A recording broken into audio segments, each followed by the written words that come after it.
The Book of Enoch offers one of the most fascinating historical narratives about non-human intelligences directly engaging with early human societies.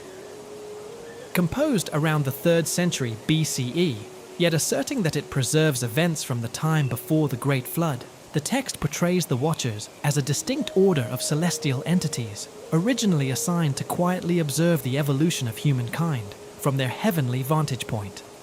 In the Enochian tradition, these beings held profound expertise in fields such as astronomy, metalworking, farming techniques, and even the so-called mysteries underlying the act of creation itself. At first, the Watchers' instructions seemed quite clear and limited. They were meant to watch human progress passively, never stepping in directly. The Book of Enoch explains that they occupied designated positions among the stars, forming what might be understood today as an organized cosmic monitoring system. Their commander, Semjasa, led a contingent of 200 Watchers who upheld this watchful duty over a long but unspecified duration until the moment of their fateful violation took place. That violation marked a radical turning point in the dynamic between these celestial visitors and earthly people. The account recounts how the Watchers, while gazing upon human women, became consumed by intense desire. This passion prompted them to abandon their lofty stations, come down to the surface of the earth, choose human wives, and father children known as the Nephilim, enormous beings endowed with extraordinary power who devoured enormous amounts of resources. Even more crucial for understanding their impact, the Watchers proceeded to share knowledge that had been deliberately kept secret from humanity. Azazel instructed people in the crafting of weapons and the strategies of combat. Kokabel disclosed the secrets of the stars, constellations, and their movements. Barakiel passed on understanding of lightning, atmospheric phenomena, and weather patterns. The Enochian description stands out because it meticulously details the Watchers' own physical abilities and mastery of advanced arts. These beings could fly, influence weather systems, and wield what seemed to be highly sophisticated methods. They erected gigantic stone constructions and demonstrated expertise in altering biological forms. The text plainly states that they defiled both humankind and the animal kingdom, engineering hybrid creatures that broke the established boundaries of nature. When we examine Mesopotamian records, strikingly similar stories emerge within Sumerian and Akkadian writings. The Anunnaki, whose name translates to "those who from heaven to earth came," feature prominently throughout Mesopotamian literature as heavenly entities who arrived and organized civilization in the region long before the deluge. One of the key chronological sources, the Sumerian king list, states that prior to the flood, divine rulers governed human settlements directly for reigns lasting tens of thousands of years. Another important Sumerian composition, the Eridu Genesis, presents the Anunnaki as masters of irrigation systems, crop cultivation, and city design.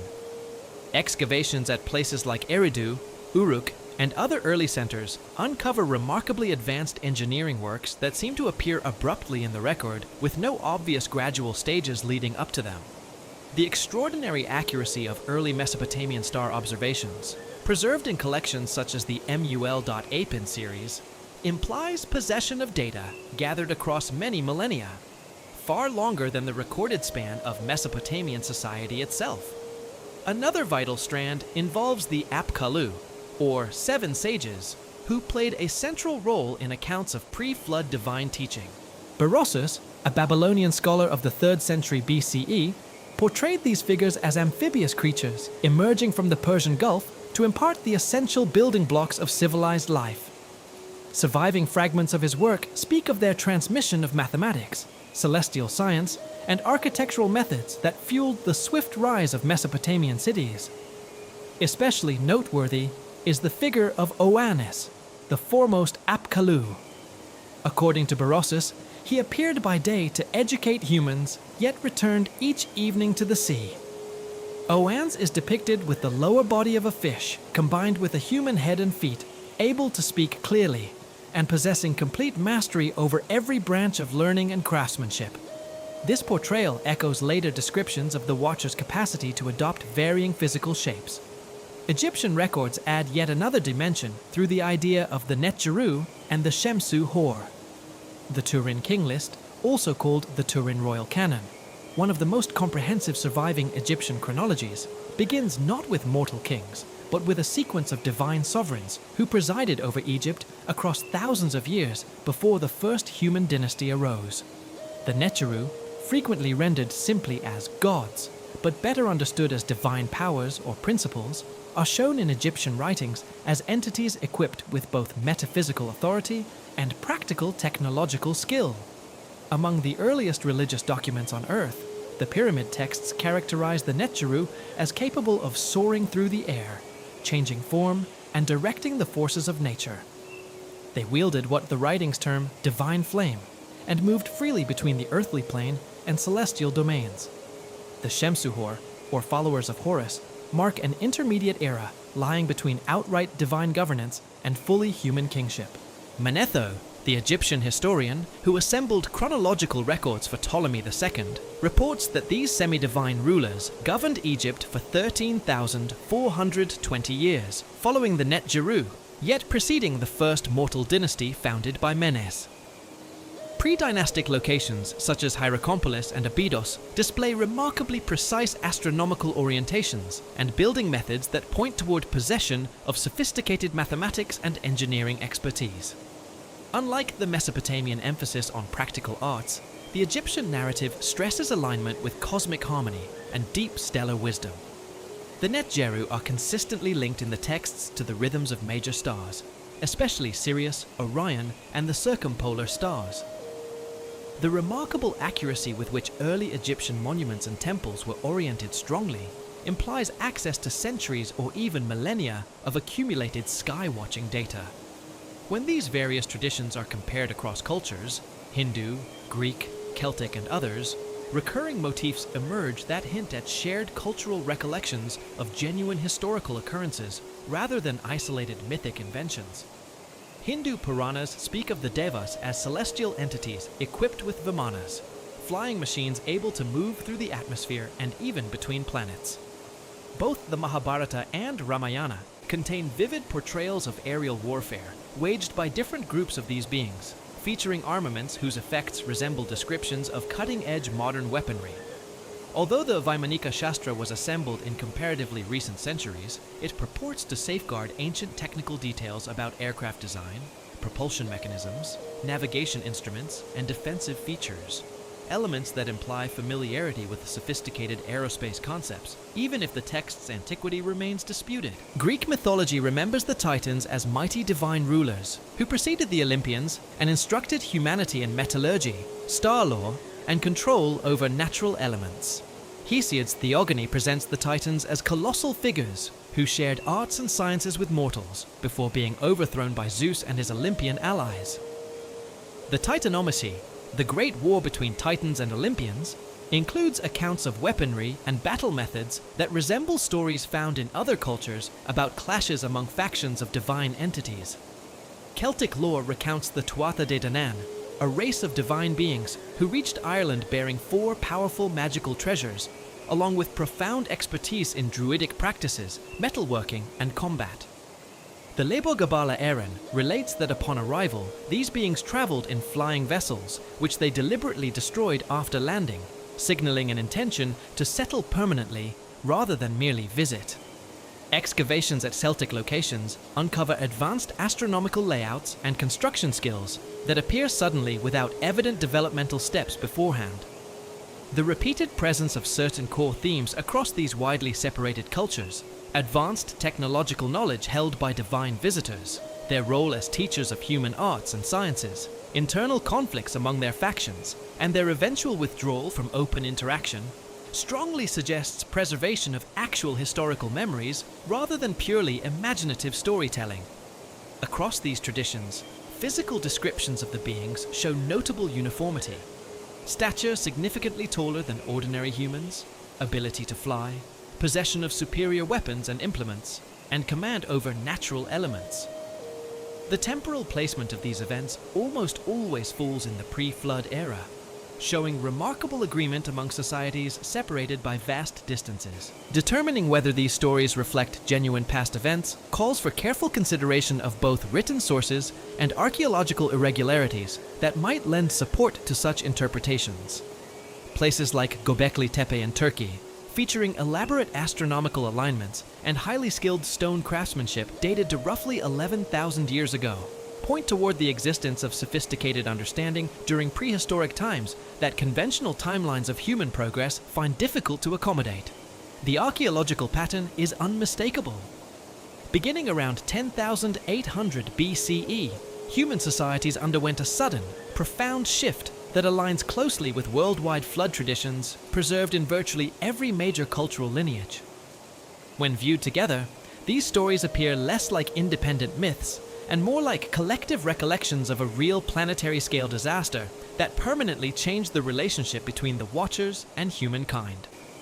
The Sumerian Atrahasis epic, which predates the biblical flood story by more than 1,000 years, supplies our most detailed ancient description of this cataclysm.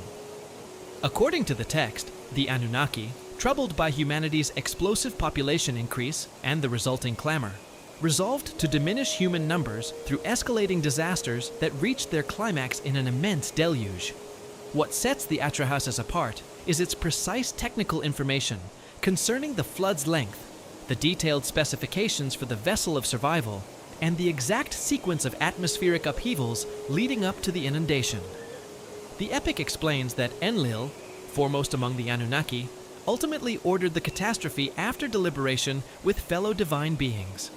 It records that the flood raged for 7 days and 7 nights, with waters rising high enough to submerge even the tallest peaks. Importantly, the narrative reveals disagreement among the Anunnaki themselves. Enki, acting in secret, alerted Atrahasis to the impending destruction and supplied meticulous instructions for building a craft capable of enduring the disaster. This division within the divine ranks carried far-reaching consequences for the world that emerged after the waters receded. The biblical flood narrative, though more familiar today, retains certain engineering details missing from the Sumerian version. The ark's measurements, choice of materials, and internal layout imply genuine practical knowledge of shipbuilding rather than purely symbolic imagery. The Hebrew text gives exact dimensions: 300 cubits in length, 50 cubits in width, and 30 cubits in height, proportions that contemporary naval engineers recognize as ideal for stability amid violent seas. Crucially, the Genesis account preserves the notion that Nephilim existed prior to the flood and continued afterward, indicating that the deluge failed to eradicate the hybrid descendants of the Watchers entirely. Genesis 6:4 explicitly notes that the Nephilim were present on the earth in those days, and also afterward, suggesting survival through the catastrophe and persistence into later eras. The Hindu Matsya Purana furnishes perhaps the most technically detailed surviving description of the flood event. It recounts how Vishnu, manifesting as a fish avatar, steered Manu's vessel safely through the deluge. The text explains that the inundation resulted from the dissolution of the preceding cosmic era, with waters rising to engulf even the loftiest Himalayan summits. Significantly, the Matsya Purana emphasizes not only the survival of human and animal life, but also the safeguarding of the Vedas, the sacred knowledge indispensable for re-establishing civilization. It includes precise information about the vessel's design, the duration of the flood, and the gradual withdrawal of the waters. Above all, it describes how certain divine sages, the Saptarishis, survived the cataclysm to oversee the rebuilding of human society. These 7 sages closely resemble the Mesopotamian Apkallu and imply a deliberate, coordinated plan to protect essential wisdom through the disaster. Geological records provide powerful corroboration for a major worldwide catastrophe around 10,800 BCE, most notably through evidence associated with the Younger Dryas period. This climatic episode, lasting roughly 1,300 years, ranks among the most abrupt and severe climate shifts documented in recent Earth history. Ice core samples retrieved from Greenland and Antarctica show that average global temperatures plunge by about 7 degrees Celsius within mere decades, suddenly turning temperate zones into near-Arctic environments.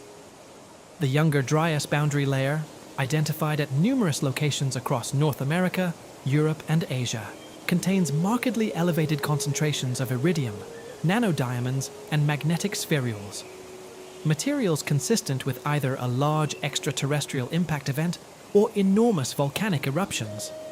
The presence of these markers precisely at the 10,800 BCE horizon offers tangible physical proof of the cataclysmic occurrence memorialized in flood traditions worldwide.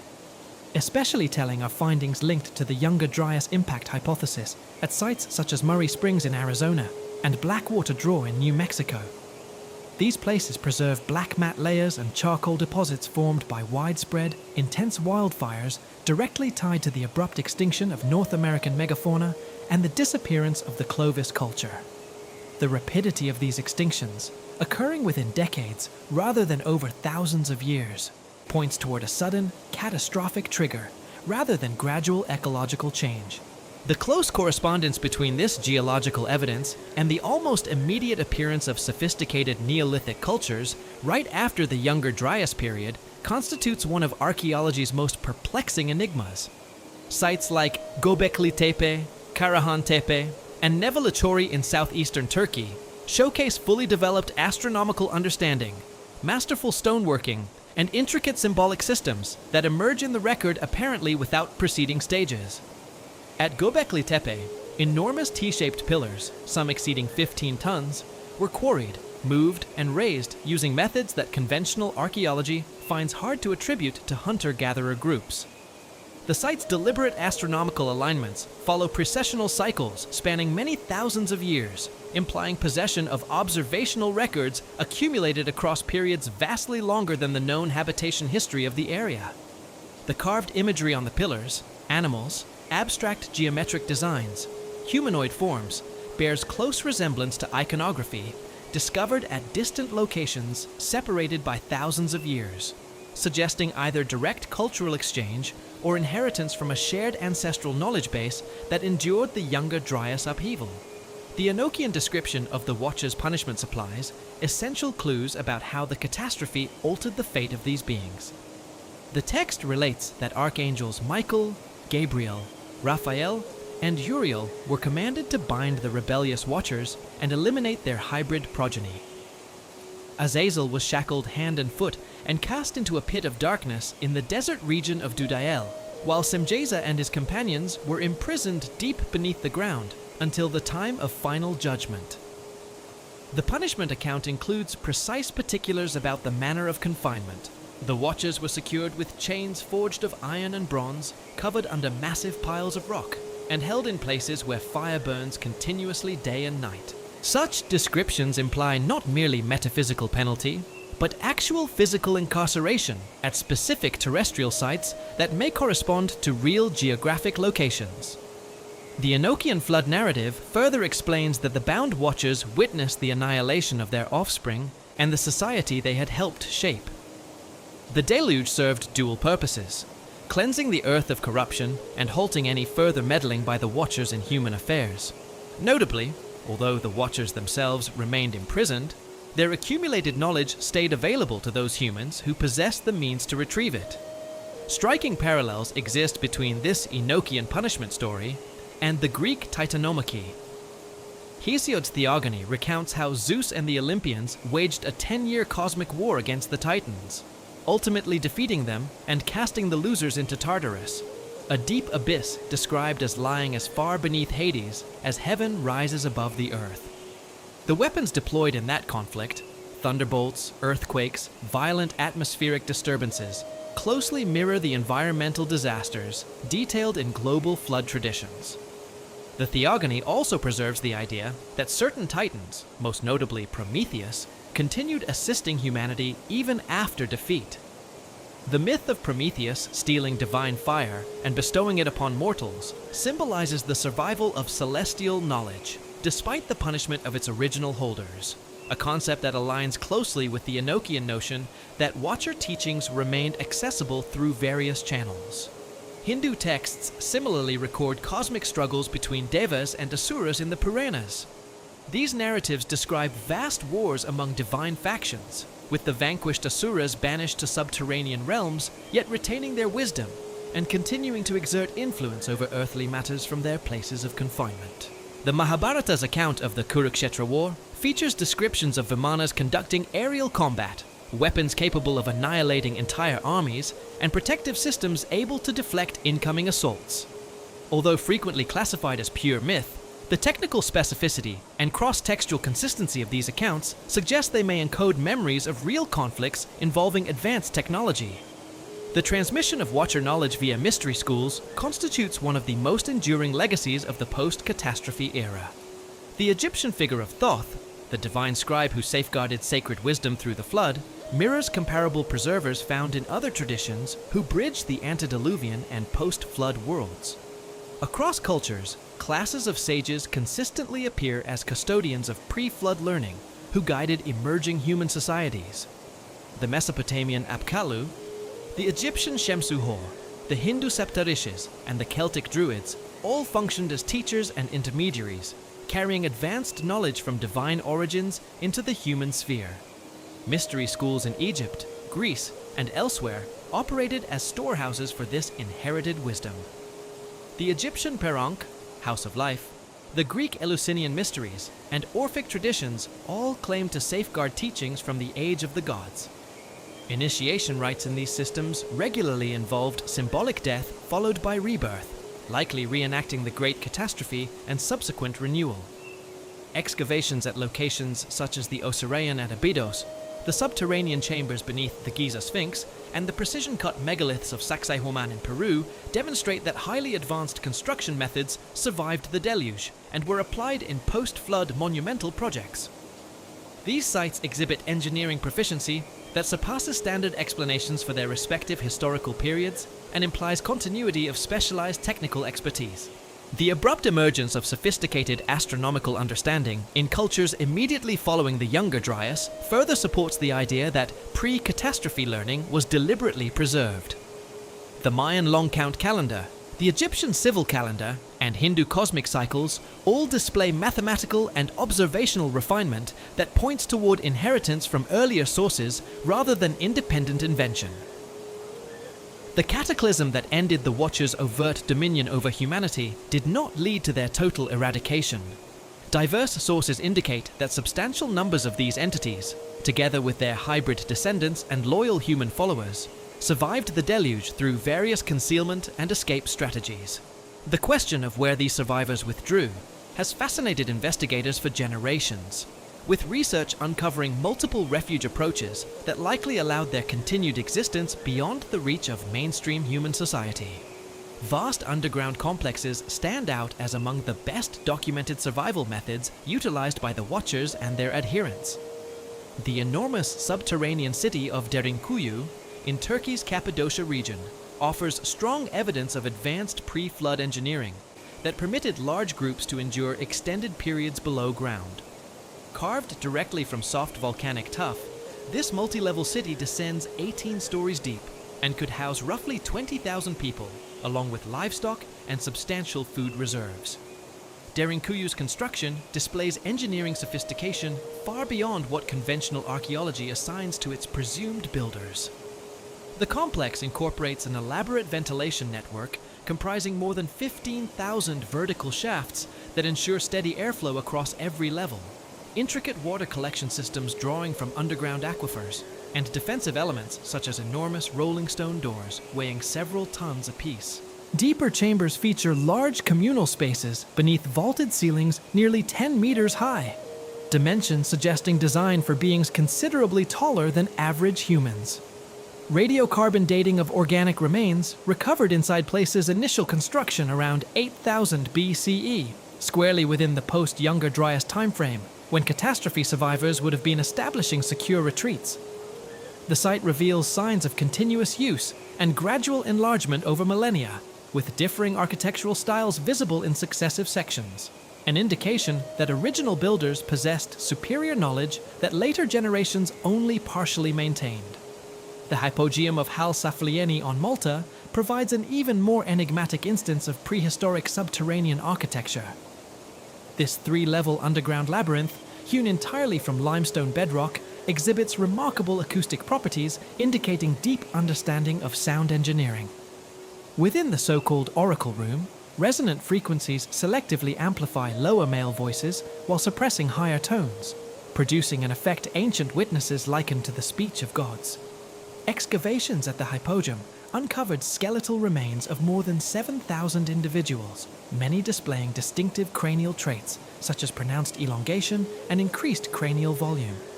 These remains, dated to approximately 3,300 to 3000 BCE, suggest the complex functioned as a burial place for a genetically distinctive population, unlike typical Mediterranean groups of the era. The flawless circular chambers and perfectly smooth surfaces, carved without detectable tool marks, point toward cutting technology that mainstream archaeology cannot satisfactorily explain for that period. Comparable underground networks discovered throughout Europe, Asia, and the Americas imply a widespread, possibly coordinated effort to create subterranean sanctuaries. The Wieliczka salt mine in Poland contains ancient chambers and corridors predating known salt extraction by thousands of years. These sections feature ventilation and defensive designs identical to those at Derinkuyu. Ground-penetrating radar has detected vast unexplored zones extending much deeper than currently accessible areas. In China, the Longyu Caves form another mysterious artificial cavern system whose origins remain unexplained by official archaeology. Comprising 24 hand-carved chambers excavated from solid sandstone, the complex spans over 30,000 square meters and plunges 30 meters below the surface. The precision carving removed nearly 1 million cubic meters of stone, yet left virtually no debris. Evidence of construction methods exceeding conventional explanations for the site's supposed 2,000-year age. The caves feature precisely fashioned pillars supporting massive ceilings, air circulation systems maintaining consistent airflow, and chambers clearly sized for large assemblies. Local folklore describes the caves as refuges of divine beings who retreated underground following a global catastrophe, echoing Watcher concealment narratives found in other cultures. Examination of worldwide cave networks reveals extensive natural and modified underground passages capable of sheltering substantial populations. The Mammoth Cave system in Kentucky stretches more than 400 mapped miles, with certain portions showing clear signs of human alteration, including widened corridors, carved stairways, and constructed chambers. Analogous modifications appear across Appalachian cave systems, suggesting deliberate adaptation of natural cavities for prolonged habitation. Departure myths preserved in numerous cultural traditions offer another vital source of evidence concerning the Watchers' survival methods. Sumerian texts relate how certain Anunnaki gradually withdrew from direct participation in human life, retreating to distant, inaccessible regions where they could pursue their objectives undisturbed. The Sumerian composition known as the Death of Gilgamesh refers to divine beings departing for a realm beyond mortal reach, a domain lying beneath the earth yet linked to celestial regions via concealed passages. These withdrawal stories consistently describe the departing entities carrying essential knowledge, sacred objects, and chosen human companions. The Atrahasis epic mentions that Enki, after forewarning humanity of the coming flood, established hidden depositories where divine teachings could be safeguarded.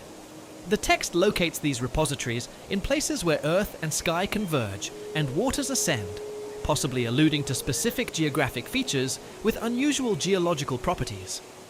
Mesoamerican traditions preserve closely parallel accounts in the departure of Quetzalcoatl, the feathered serpent deity who instructed humanity in agriculture, astronomy, and metalworking before sailing away across the Eastern Ocean.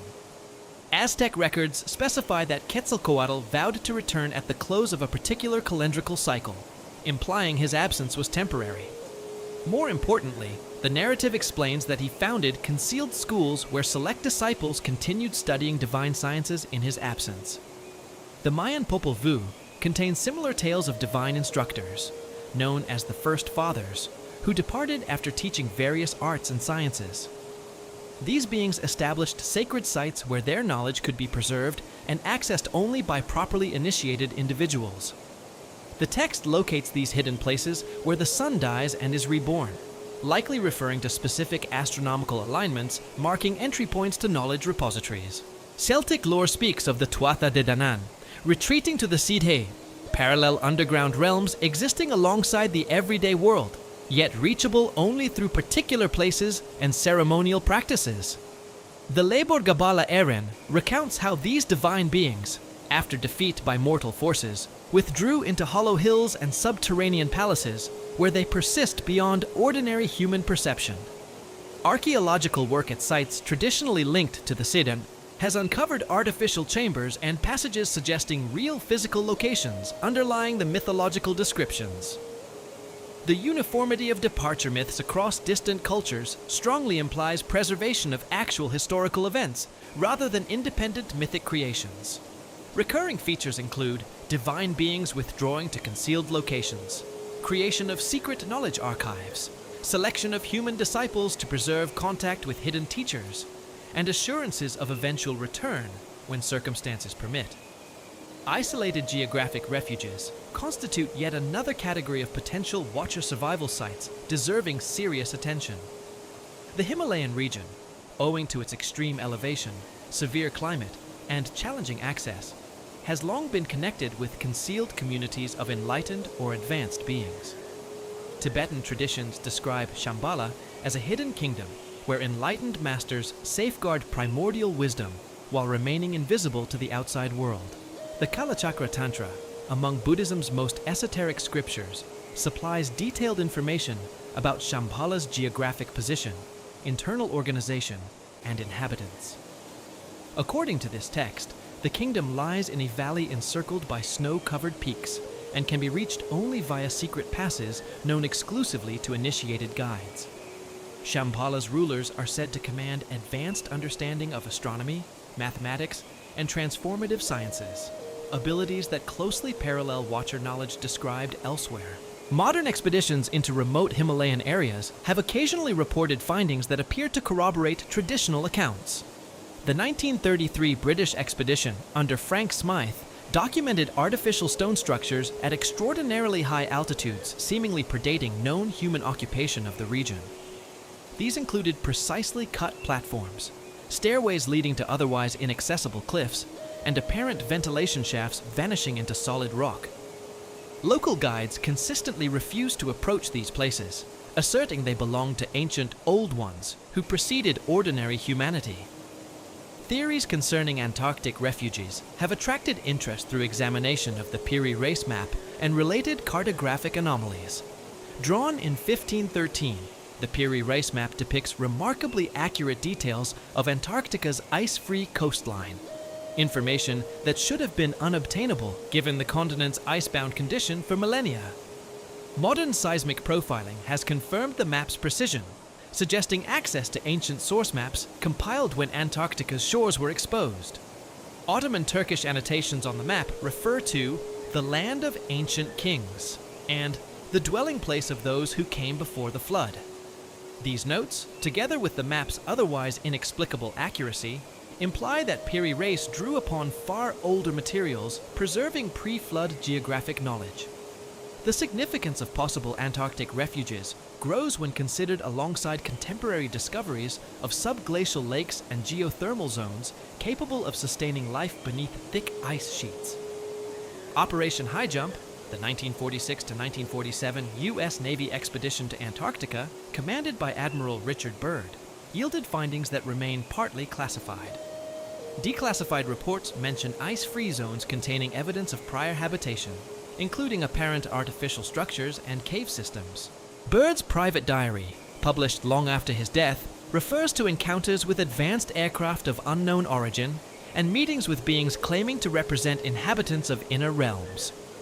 Remote oceanic sites mentioned in esoteric literature represent still another potential category of Watcher refuges worthy of investigation. Hermetic tradition speaks of hidden islands where Atlantean wisdom survived the Great Catastrophe. The Emerald Tablet of Hermes contains enigmatic references to the Isle of Flame, where divine knowledge remains available to qualified seekers.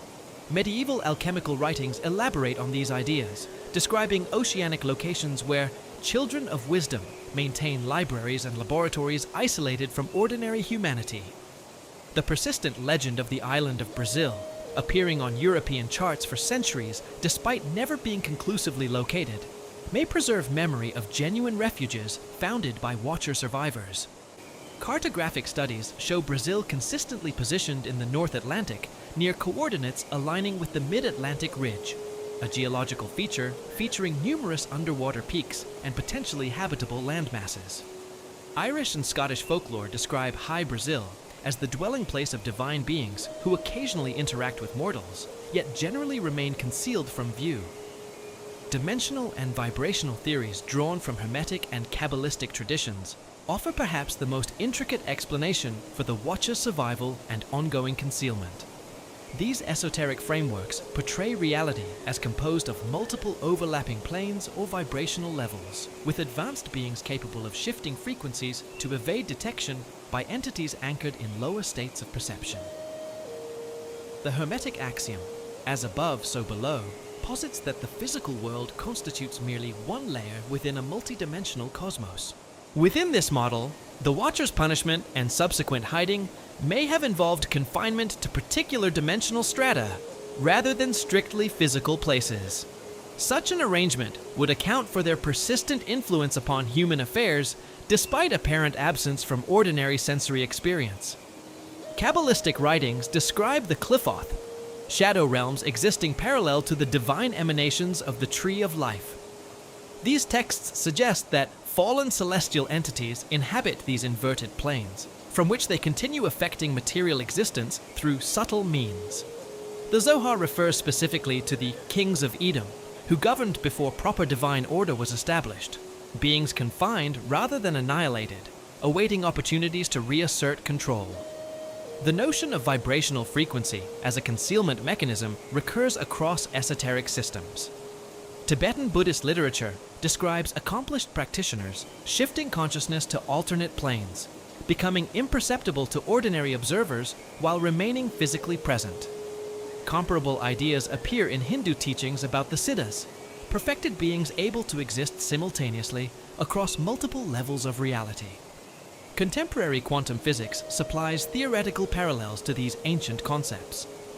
The many worlds interpretation proposes simultaneous existence of parallel realities, with consciousness potentially capable of accessing different dimensional states. String theories positing of additional spatial dimensions beyond the familiar three offers. Scientific resonance with esoteric descriptions of hidden existential planes. If dimensional concealment operates as described, it would explain numerous anomalous aspects of Watcher persistence. Beings anchored in higher vibrational states could maintain physical presence while remaining largely undetectable to normal human senses. This framework accounts for persistent historical reports of contact with non-human intelligences that appear suddenly, interact briefly, and vanish without leaving conventional physical traces. Indications of ongoing Watcher presence emanating from these varied refuge types appear throughout recorded history, via periodic interaction with selected individuals and groups. Mystery school initiations regularly feature encounters with entities described as possessing knowledge and powers far surpassing ordinary human limits.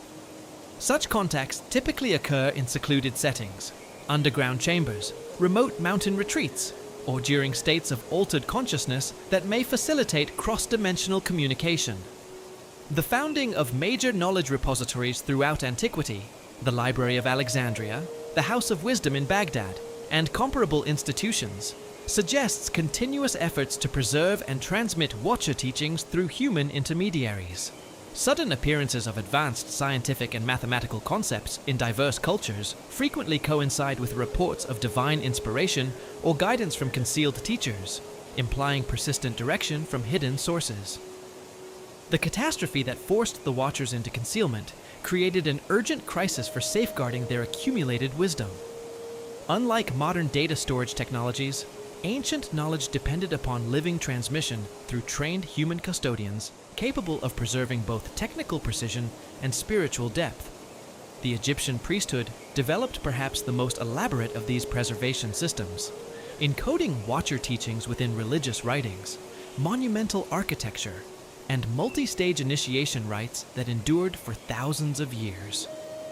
Careful study of the pyramid texts, the oldest known corpus of religious literature, reveals their role as guardians of pre-dynastic wisdom. These hieroglyphic inscriptions, first appearing in Unis's pyramid during the 5th dynasty, contain standardized passages showing remarkable continuity with far older oral traditions. Although ostensibly funerary, the texts embed precise astronomical data, mathematical ratios, and procedural knowledge suggesting derivation from advanced pre-dynastic sources. Spell 273, for example, describes the deceased king ascending skyward as a great bird and traversing the heavens like Thoth, imagery echoing Enochian accounts of watcher flight. Other passages refer to constructing the iron bones of the sky, allusions to celestial mechanics demonstrating grasp of stellar dynamics far exceeding conventional estimates of ancient Egyptian astronomy. The later coffin texts, representing Middle Kingdom development of pyramid literature, extend royal afterlife knowledge to broader segments of society, while retaining increasingly detailed technical content. Certain passages disguise mathematical formulas as religious recitations, including calculations for stellar positioning over immense timescales and geometric principles applied in pyramid construction. Decoded, these relationships reveal familiarity with pi, the golden ratio, and basic trigonometry, concepts supposedly unknown to humanity for millennia afterward. The Hermetic corpus perhaps represents the most direct survival of Watcher teachings within Egyptian tradition. The 17 treatises ascribed to Hermes Trismegistus provide explicit instructions in what the texts call divine sciences, alchemy, astrology, theology, and more. The Poimandres, opening treatise of the corpus, describes world creation in terms paralleling both Enochian cosmology and modern quantum principles, suggesting access to fundamental insights about reality's nature. The Asclepius treatise contains the clearest references to artificial creation of divine beings, explaining how ancient Egyptian priests could animate statues by capturing and binding spiritual essences through ritual means. These procedures closely resemble Enochian accounts of Watcher instruction in manipulating spiritual forces. Archaeological investigation of Egyptian temple complexes has uncovered sophisticated mechanical devices within statue chambers capable of producing effects matching Hermetic descriptions. The Edfu temple's preserved inscriptions offer perhaps the most comprehensive surviving record of pre-dynastic Egyptian knowledge. The Edfu building texts relate that divine beings constructed the original sanctuary according to plans inherited from ancestral times, referring explicitly to pre-flood divine rulers who founded Egyptian civilization. These inscriptions detail the foundation ceremony, including burial of specific objects at mathematically determined locations beneath the structure. Recent ground-penetrating radar surveys have verified artificial chambers beneath the temple containing metallic items arranged in geometric patterns precisely matching textual accounts. The texts explain that these buried objects anchor divine presence and sustain connection with the concealed realm of the Netjeru, suggesting a technological apparatus designed to maintain interdimensional linkage. Mesopotamian mystery schools developed parallel mechanisms for preserving and transmitting Watcher knowledge through rigorously structured initiation sequences. Surviving fragments of the Chaldean oracles, quoted in later Greek sources, disguise advanced astronomical computation methods as oracular procedures, techniques implying understanding of gravitational influences and orbital mechanics far beyond conventional ancient Mesopotamian capabilities. The Chaldean Magi, celebrated throughout antiquity for their celestial expertise, maintained schools in Babylon that safeguarded pre-flood observational records via meticulously memorized oral traditions. Berossus reports that these schools held archives extending 432,000 years before the flood, figures aligning closely with modern computations of major astronomical cycles. The precision of Chaldean predictions, documented by Greek and Roman writers, strongly suggests possession of observational data accumulated across periods vastly exceeding documented Mesopotamian history. Persian Zoroastrianism absorbed and extended Mesopotamian mystery traditions, emphasizing cosmic conflict between light and darkness. The Avesta describes Ahura Mazda's struggle against Angra Mainyu in terms paralleling Enochian accounts of loyal versus rebellious angels. The Bundahishan relates how divine beings initially taught civilizations arts before cosmic strife compelled their withdrawal, preserving core Mesopotamian themes of divine instruction followed by concealment. The Mithraic mysteries, widespread across the Roman Empire from the 1st to 4th centuries CE, represent one of the most elaborate vehicles for transmitting ancient astronomical wisdom. Mithraic temples, constructed as artificial caverns, feature star maps carved into ceilings, demonstrating mastery of precessional cycles and stellar mechanics. The famous Mithraeum beneath San Clemente Basilica in Rome contains astronomical computations accurately forecasting celestial events thousands of years ahead, evidence suggesting preservation of Chaldean computational techniques. The 7 grades of Mithric initiation corresponded to planetary spheres, with each level demanding mastery of specific astronomical and mathematical knowledge. The highest grade, Pater, encompassed understanding of what texts term the great work of the stars, methods for calculating extended celestial cycles and predicting cosmic phenomena. Archaeological study of Mithraic artifacts has uncovered sophisticated instruments, including mechanical calculators capable of performing complex trigonometric operations required for advanced astronomy. Esoteric Jewish traditions developed perhaps the most intricate systems for safeguarding angelic knowledge through Merkaba mysticism and early Kabbalistic schools. Hekkalot literature, spanning the 1st to 8th centuries CE, provides detailed descriptions of celestial palaces paralleling Enochian cosmology, while offering practical guidance for visionary ascent to higher dimensions. These texts outline specific meditative practices, ritual actions, and verbal formulas enabling contact with angelic entities who impart advanced knowledge to properly prepared initiates. The Sefer Yetzirah, or Book of Creation, presents a highly refined cosmological model, portraying reality as constructed through combinations of Hebrew letters and numbers, relationships anticipating modern information theory and quantum concepts, suggesting preservation of advanced scientific understanding within mystical structures. The 32 paths of wisdom, described in Sefer Yetzirah, function as computational algorithms for comprehending natural processes. Merkaba mysticism developed elaborate methods for achieving ascent of the soul to celestial palaces where angelic instructors deliver teachings in divine sciences. The Hekkalot Rabbati includes detailed maps of these heavenly realms, naming specific guardian angels and their functions, maps showing remarkable consistency with Enochian celestial hierarchy and implying continuity of authentic visionary traditions, facilitating contact with surviving watchers. Medieval practical Kabbalah reveals transmission of concrete technological knowledge disguised as mystical operations. The Sefer Raziel Hamalak contains explicit instructions for fashioning artificial beings through manipulation of divine names and geometric patterns. Technical analysis of these procedures describes methods for organizing matter and energy, anticipating modern crystallography and electromagnetic field manipulation. Enochian magic, preserved within Jewish mystical circles, provides perhaps the most immediate pathway to Watcher knowledge through carefully prescribed invocation rituals enabling dialogue with angelic entities. The Book of Raziel lists 72 divine names linked to particular angelic beings, each governing specific domains, including astronomy, metallurgy, medicine, and so-called hidden sciences. Medieval practitioners reported receiving detailed technical data through these invocations, mathematical formulas, chemical processes, mechanical designs, exceeding contemporary knowledge of their era. Transmission of angelic knowledge through Jewish mystical networks influenced subsequent Christian esotericism and Islamic alchemy. The 16th century communications of John Dee and Edward Kelly represent efforts to reconstruct comprehensive Enochian contact systems based on surviving Jewish fragments. Their recorded sessions generated extensive texts detailing angelic realms, technological procedures, and prophetic insights that demonstrated surprising accuracy concerning future historical developments.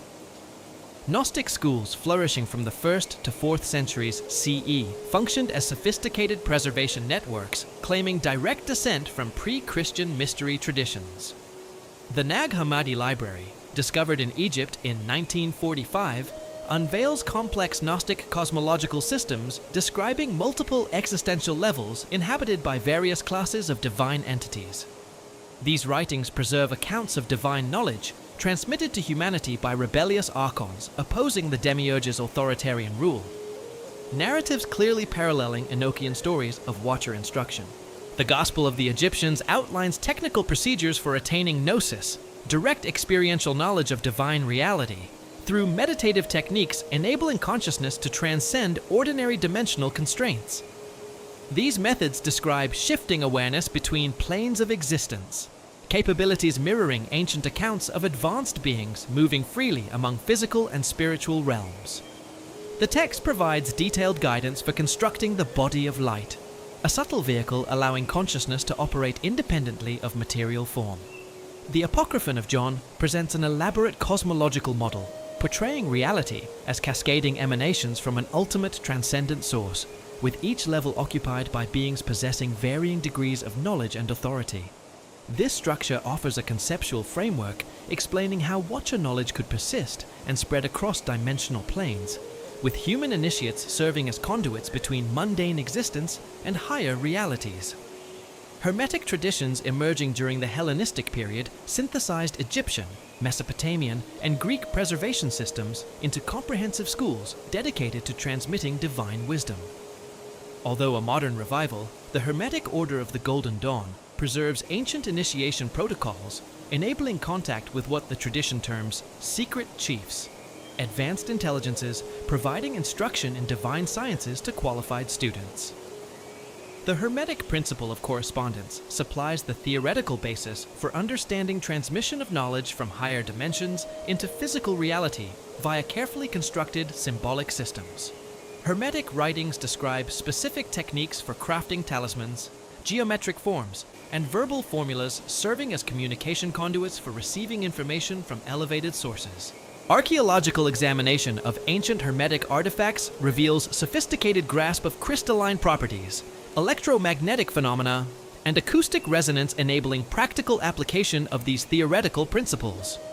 Early Christian mystics developed parallel preservation systems through contemplative disciplines, facilitating direct communion with angelic intelligences. The writings of Pseudo-Dionysius, the Areopagite, outline celestial hierarchies, closely matching Enochian angelology, while providing practical guidance for achieving mystical union with higher intelligences. The celestial hierarchy details meditative practices, enabling consciousness to ascend through successive angelic orders, each granting access to distinct categories of divine knowledge. Accounts from the Desert Fathers of early Christianity report frequent contact with angelic beings delivering instruction in advanced spiritual techniques, healing methods, and prophetic insight. Collections of their sayings contain numerous reports of monks receiving precise technical guidance through angelic visitations, including architectural plans for monasteries, desert cultivation methods, and medical procedures for treating illness. These narratives suggest continuation of ancient traditions of divine instruction delivered through suitably prepared human intermediaries.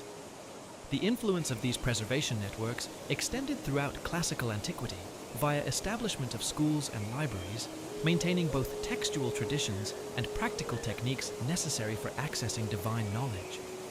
Institutions like the Library of Alexandria and the Academy of Athens served as repositories for preserved Watcher wisdom, while training successive generations of initiates in methods required for sustaining contact with concealed sources. Preservation networks operating through mystery schools and esoteric traditions represent only one aspect of Watcher legacy survival following the Great Catastrophe. Equally significant, and possibly more persistent, is biological transmission through specific bloodlines, carrying both genetic signatures and spiritual attributes, connecting them to pre-flood divine entities. The Book of Enoch supplies our most comprehensive explanation of this genetic lineage, portraying the Nephilim as direct progeny of Watchers and human women, offspring endowed with extraordinary abilities, distinguishing them from ordinary humanity. The Enochian text specifies that Watchers chose human partners according to criteria extending beyond physical attraction. It indicates these women belong to particular ancestral lines possessing qualities suitable for producing viable hybrid descendants. Semjaza and his followers reportedly selected women from the lineages of Seth and Enosh, descendants of Adam, who had preserved genetic integrity and heightened spiritual receptivity, enabling successful union with non-human entities. This deliberate selective process yielded offspring inheriting physical capabilities from Watcher fathers, alongside spiritual sensitivity from human mothers.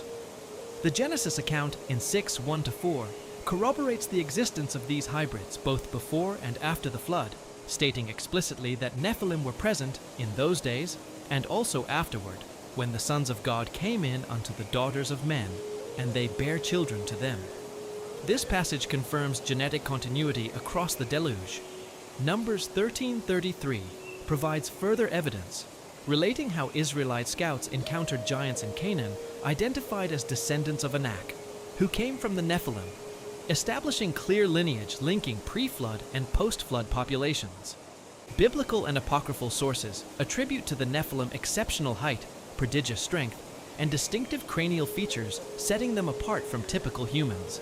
The Book of Giants among the Dead Sea Scrolls describes these beings as reaching heights between 300 and 3,000 cubits, likely symbolic, yet indicating significantly larger stature than ordinary people.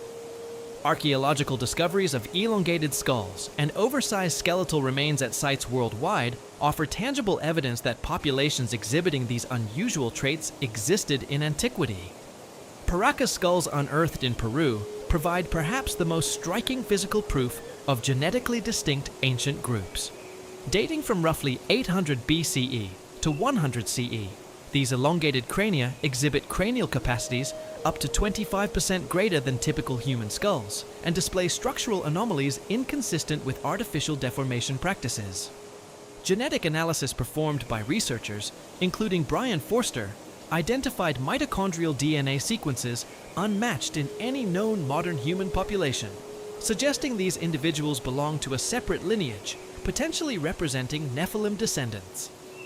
Naturally, mummified red-haired remains recovered from the Tarim Basin in western China supply additional evidence of anomalous ancient populations. Dating between 2000 BCE and 400 CE, these bodies display Caucasian features despite their Central Asian location, together with unusually tall stature and cranial characteristics resembling those found at other anomalous sites. Genetic testing revealed European DNA markers inconsistent with expected regional populations during those periods, indicating these groups originated elsewhere and migrated to isolated locations where they could preserve genetic distinctiveness. Royal bloodline claims throughout history repeatedly invoke divine ancestry, tracing back to pre-flood celestial beings, suggesting ruling dynasties retained awareness of their Watcher-derived genetic heritage.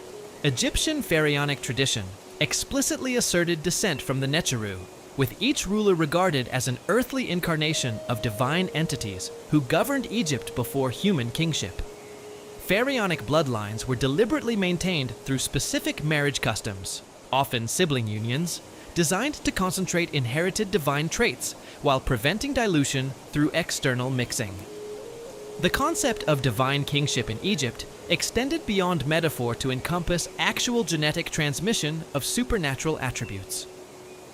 Studies of pharaonic mummies reveal cranial features consistent with elongated skulls found elsewhere, including expanded brain capacity and structural distinctions from average Egyptian populations. The mummy of Akhenaten in particular exhibits extreme cranial elongation alongside other physical anomalies suggesting non-human genetic influence.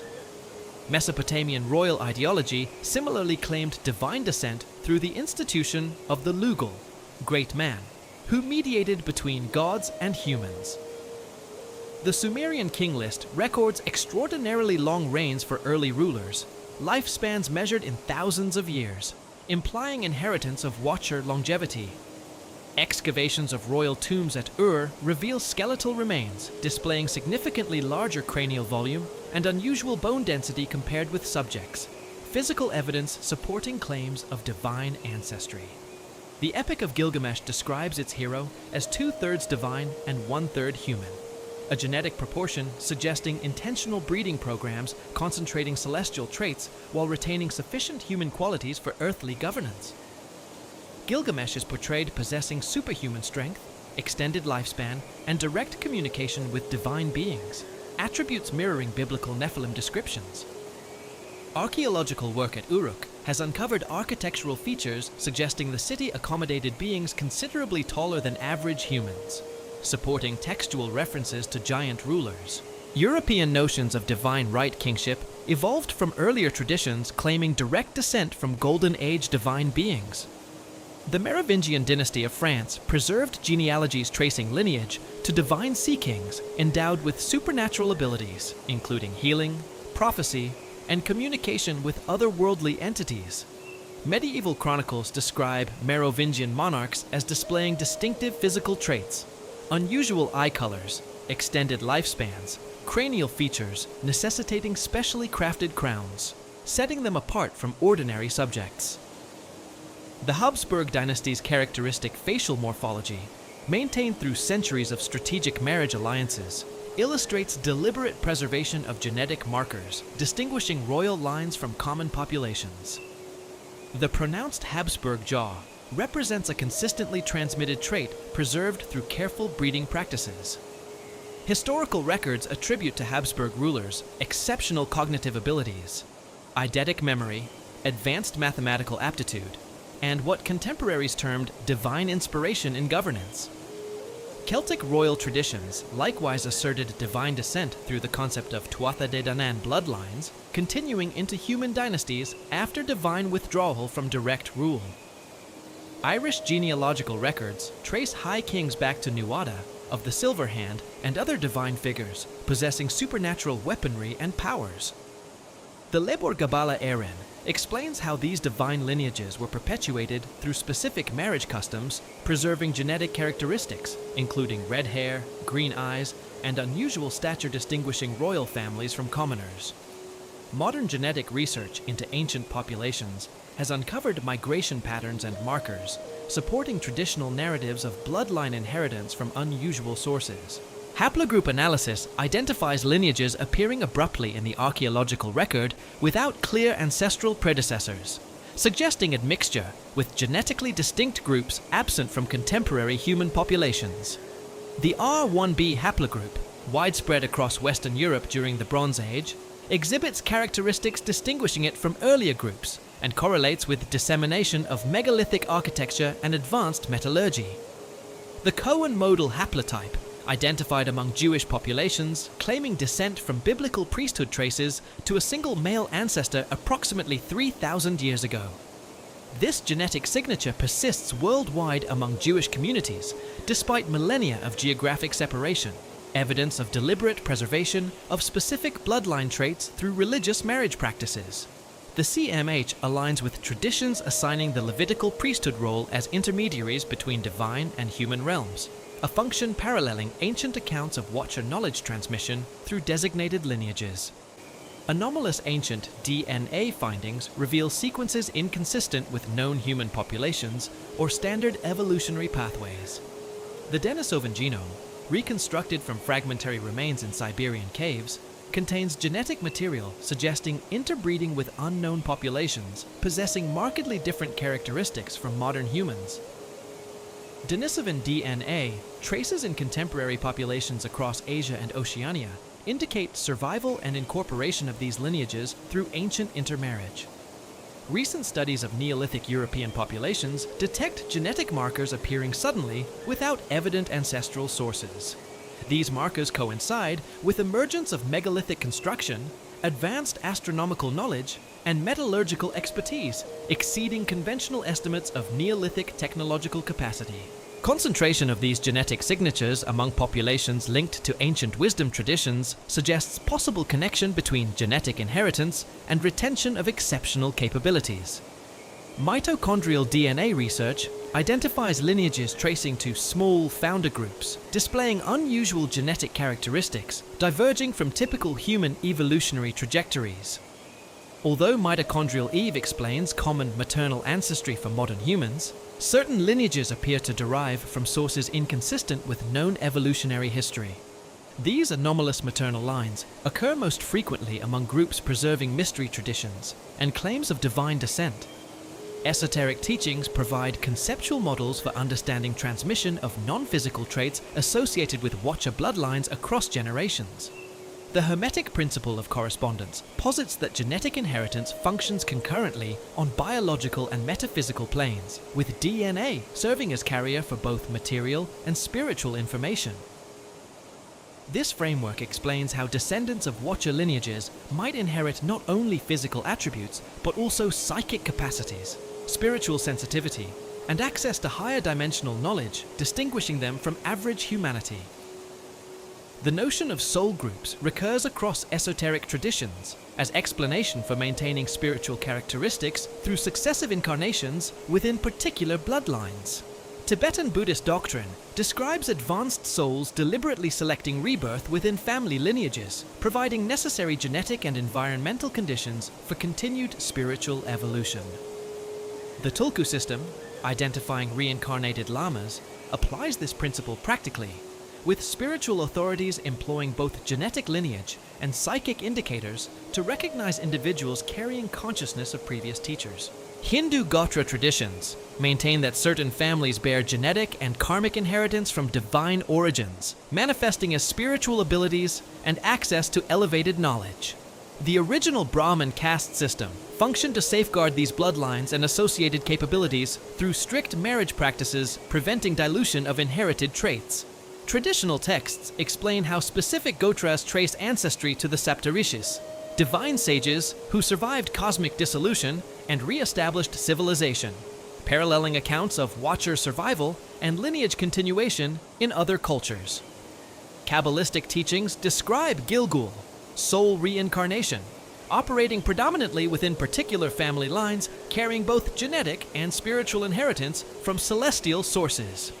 The Zohar elaborates how souls connected with angelic entities incarnate within chosen bloodlines to continue their mission in the physical world. These doctrines suggest descendants of Watcher lineages serve as vessels for angelic consciousness, operating within human society, while preserving connection to higher dimensional knowledge and power. Inherited psychic abilities linked to ancient bloodlines appear consistently throughout documented history, with certain families displaying exceptional capacities across multiple generations. Scottish Highland tradition of second sight occurs most frequently within specific clan lineages, tracing ancestry to divine or otherworldly beings. These abilities encompass precognitive vision, communication with non-physical entities, and access to future knowledge inexplicable through conventional means. European witch bloodlines preserve traditions of inherited magical capacities passed through families associated with ancient goddess worship. The Benandanti of northern Italy represented clans claiming descent from divine beings who taught agricultural and healing arts before withdrawing from direct contact. These bloodlines maintained ritual practices and possessed abilities including astral travel, weather influence, and communication with protective spiritual entities. Native American traditions regarding Star People bloodlines describe certain families carrying genetic and spiritual inheritance from celestial beings who intermarried with humans long ago. These lineages associate with prophetic vision, healing powers, and capacity to commune with spiritual guides advising tribal welfare. Hopi prophecies state that descendants of Star People will fulfill crucial roles during transition to the Fifth World, suggesting Watcher bloodlines retain active involvement in human evolutionary progression. Scientific investigation into correlation between specific genetic markers and psychic abilities has begun through studies of individuals demonstrating statistically significant extrasensory performance. Research at institutions like the Institute of Noetic Sciences identifies genetic variations appearing more frequently among high scorers in telepathy, precognition, and remote viewing experiments. These markers cluster within family lineages, often preserving oral traditions of descent from divine or otherworldly sources. Neurological studies of individuals from families with documented psychic histories reveal brain structure differences, distinguishing them from typical populations. Increased development in regions tied to intuitive processing, enhanced connectivity between analytical and creative centers, and distinctive electromagnetic patterns correlating with demonstrated abilities. Inheritance patterns of these neurological features suggest a genetic transmission of brain architecture, enabling access to information through non-ordinary channels. Preservation of Watcher bloodlines through secret societies and mystery schools reflects deliberate strategy to maintain genetic lineages, while providing training required to awaken associated spiritual capacities. Rosicrucian tradition explicitly describes its membership as comprising individuals carrying genetic inheritance from divine origins who require specific instruction to activate latent abilities. Rosicrucian texts include detailed genealogies, tracing members' bloodlines to ancient sources, alongside practical techniques for developing psychic capacities linked to this inheritance. Masonic tradition maintains analogous concepts through notion of traveling men, carrying genetic and spiritual legacy from Solomon's temple builders and earlier divine architects. Higher Masonic degrees impart instruction in abilities described as inherited traits rather than acquired skills. Architectural visualization, geometric intuition, access to mathematical relationships enabling construction of energetically and spiritually significant structures. The contemporary era presents an unparalleled convergence of anomalous evidence suggesting Watcher influence extends well beyond ancient records. Ongoing archaeological discoveries continue revealing artifacts and structures challenging conventional chronologies of human technological development. Advances in analytical technology permit increasingly precise examination of ancient sites, uncovering engineering capabilities supposedly impossible for their supposed creators. The Antikythera mechanism, recovered from a Roman-era shipwreck off the Greek coast, stands as perhaps the most impressive example of technological sophistication, appearing centuries ahead of its time.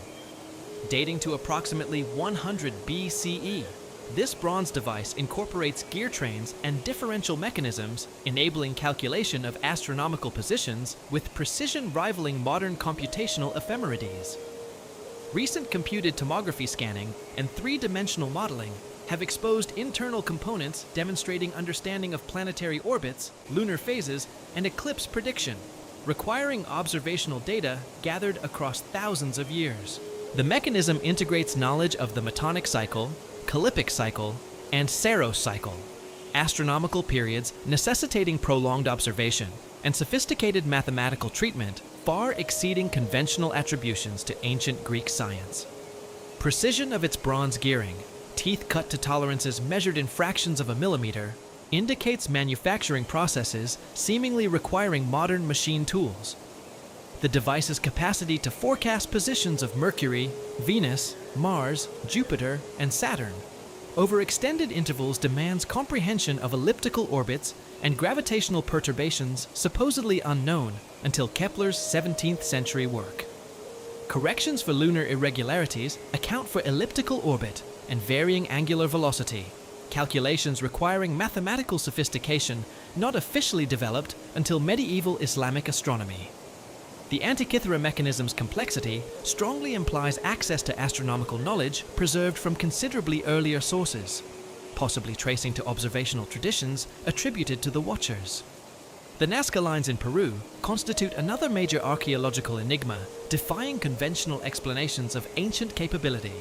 These enormous geoglyphs, etched across nearly 500 square kilometers of desert, comprise geometric patterns, animal representations, and straight lines extending dozens of kilometers over uneven terrain. Maintenance of perfect straightness, despite traversing hills, valleys, and other obstacles, indicates surveying techniques surpassing standard estimates of pre-Columbian technology. Ground-penetrating radar surveys have detected additional lines and figures beneath visible surfaces, suggesting the geoglyphs represent only the uppermost layer of a far larger, more intricate system. Some subsurface features appear significantly older than surface lines, indicating prolonged large-scale landscape modification in the region. Mathematical relationships among different line groups reveal geometric principles and astronomical alignments suggesting the entire complex operated as a massive device for tracking celestial cycles. Animal figures display anatomical precision, requiring detailed knowledge of species not indigenous to the area during their creation. The Nazca spider depicts a species found only in remote Amazon regions. The monkey figure exhibits traits of monkeys native to areas hundreds of kilometers distant. This implies either extensive trade networks conveying detailed biological information or access to knowledge sources possessing far broader geographic awareness than local populations should have commanded. Recent LiDAR scanning of Amazon rainforest has revealed extensive geometric earthworks hidden beneath dense canopy for centuries, including perfect circles, squares, and complex patterns covering areas comparable to Nazca. Carbon dating of associated organic material places construction between 1 BCE and 1500 CE, periods when Amazon supposedly supported only small-scale agricultural societies lacking organizational capacity for such monumental projects. Precision of these Amazonian earthworks, circles maintaining perfect geometry across diameters of several hundred meters, indicates surveying and construction techniques requiring advanced mathematics and precision instruments. Incorporated astronomical alignments track solstices, equinoxes, and lunar cycles with accuracy implying long-term observational programs and sophisticated celestial mechanics understanding. Scale of Earth movement necessary for construction suggests coordinated labor forces numbering thousands. Organizational capacity exceeding conventional estimates of pre-Columbian Amazonian social complexity. Megalithic construction techniques found globally continue posing engineering puzzles modern technology struggles to replicate. Precision-cut stones at Pumapunku in Bolivia exhibit surface finishes and angular accuracy surpassing capabilities of contemporary stone-cutting equipment. These andesite and granite blocks, some exceeding 100 tons, are fitted with tolerances measured in fractions of a millimeter despite extreme material hardness. Cutting methods leave no visible tool marks and produce surfaces so smooth they appear polished, effects impossible to achieve with known ancient stoneworking techniques. H-blocks at Pumapunku demonstrate mastery of complex three-dimensional geometry, requiring advanced mathematics and precision manufacturing. Interlocking stones incorporate channels, grooves, and projections fitting together mechanically, creating mortar-free joints of remarkable durability. Geometric relationships among elements suggest entire structure designed as unified system, using standardized components configurable in multiple arrangements. Electron microscopy analysis of Pumapunku stones has revealed machining marks consistent with high-speed rotating cutting tools, possibly diamond-tipped or similarly abrasive, supposedly unknown in pre-Columbian South America. Consistency of cut depth and surface finish across meters of stone strongly suggests mechanical rather than manual processes. Massive stones at Baalbek in Lebanon present comparable engineering challenges defying conventional archaeological explanation. The Trilithon, 3 limestone blocks each weighing approximately 800 tons, was quarried, transported, and positioned 7 meters above ground level, using methods remaining unexplained. Modern heavy lifting equipment would struggle handling stones of this magnitude, yet they were placed with precision, creating nearly invisible joints between adjacent blocks. An unfinished monolith in Baalbek's quarry, estimated at 1,650 tons, demonstrates builders possessed techniques for cutting and moving stones exceeding even largest blocks actually employed. This implies visible megaliths represent conservative application of available technology rather than maximum potential. Precision of cutting work, producing perfectly flat surfaces across dozens of square meters, indicates tools and methods far beyond conventional ancient capabilities. Ground-penetrating radar surveys at Baalbek have detected extensive underground chambers and passages extending deep beneath visible temple complex. These subsurface features include precisely carved chambers dimensioned to accommodate beings significantly taller than average humans. Acoustic properties of these spaces generate resonance effects amplifying certain frequencies while damping others, indicating sophisticated sound engineering knowledge. The phenomenon of impossible artifacts continues emerging from archaeological contexts, challenging conventional technological chronologies. The London hammer, embedded in Cretaceous limestone in Texas, consists of iron head and wooden handle, showing no corrosion despite geological age, suggesting millions of years. Metallurgical analysis reveals iron composition with trace elements inconsistent with known terrestrial sources. Wood handle displays cellular structures unmatched by any identified species. The Coso artifact, recovered from geode in California, contains what appears spark plug-like electrical component encased in mineral deposits, implying formation over thousands of years.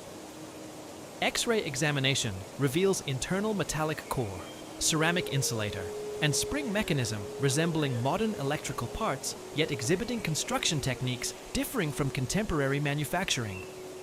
geological context suggests placement within geoday occurred under conditions requiring millennia for mineral accretion. Ancient batteries discovered at sites in Iraq and Egypt demonstrate electrochemical principles supposedly unknown until 18th century. The Baghdad battery, copper cylinders containing iron rods suspended in acidic electrolyte, generates measurable electrical current when activated. Similar devices from Egyptian contexts show corrosion patterns, indicating regular prolonged use. Practical function remains uncertain. Yet construction clearly demonstrates electrical knowledge. Conventional history postpones thousands of years. Modern UFO phenomena, when examined through ancient astronaut perspective, display behavioral and morphological patterns showing striking continuity with historical descriptions of divine beings and vehicles. Contemporary UFO reports frequently describe craft exhibiting flight performance paralleling ancient accounts of celestial vehicles: instantaneous acceleration, abrupt right-angle turns, capacity to become invisible or translucent. These characteristics match descriptions in texts like Mahabharata detailing Vimanas capable of thought-speed travel and invisibility to adversaries. Reported UFO morphologies show consistent patterns correlating with ancient depictions of divine craft across cultures. Disc-shaped objects correspond to Ezekiel's wheels within wheels vision. Cigar-shaped craft align with descriptions of sky-traveling divine boats. Luminous qualities commonly reported in modern encounters parallel ancient portrayals of divine beings enveloped in brilliant radiance capable of blinding observers or illuminating vast areas at night. Occupant descriptions from UFO encounters reveal physical traits showing remarkable consistency with ancient accounts of divine beings and offspring. Reports frequently describe entities taller than average humans, possessing elongated skulls, large eyes, pale or luminous skin, matching descriptions of Watchers and Nephilim in ancient sources. Technological capabilities demonstrated by these entities: telepathic communication, healing abilities, detailed knowledge of human biology, parallel ancient portrayals of divine beings possessing supernatural powers, and advanced understanding of natural processes. Geographic distribution of UFO sightings clusters around locations tied to ancient mystery traditions and sites linked to Watcher activity in historical texts. Hudson Valley region of New York, scene of intense UFO activity during 1980s, contains numerous stone chambers and megalithic structures suggesting ancient construction by unknown builders.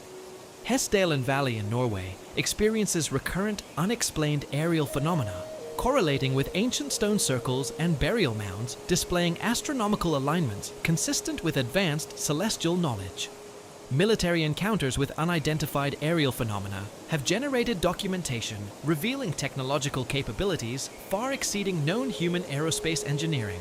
USS Nimitz encounters of 2004 involved objects demonstrating acceleration rates inflicting fatal G-forces on any human occupant, while exhibiting flight characteristics violating established aerodynamics.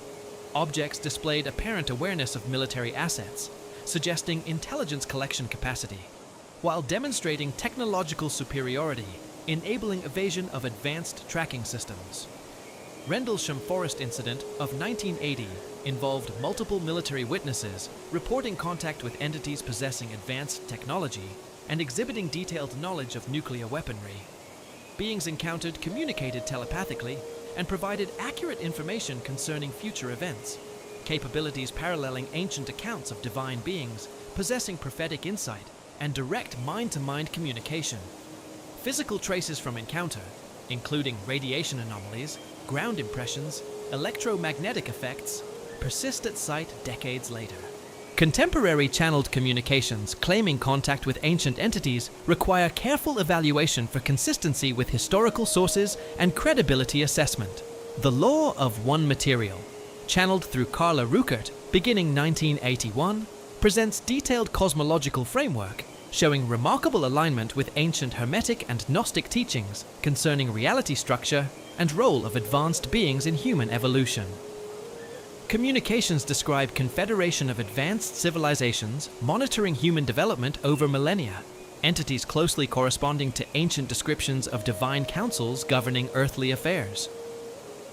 Raw material provides technical information regarding consciousness mechanics, physics, spiritual evolution, demonstrating grasp of principles largely unknown when channeling occurred. Communications explain concepts such as density levels of reality, reincarnation mechanics, consciousness-matter relationship, anticipating later developments in quantum physics and consciousness studies. Consistency across hundreds of sessions combined with technical sophistication suggests access to knowledge sources beyond channel's conscious awareness. Seth material, channeled by Jane Roberts from 1963 to 1984, presents sophisticated theories concerning reality nature, time, consciousness, showing continuity with ancient mystical traditions while offering practical methods for developing psychic abilities. Seth entity claims representing form of consciousness existing beyond physical incarnation, yet capable of communicating with embodied beings.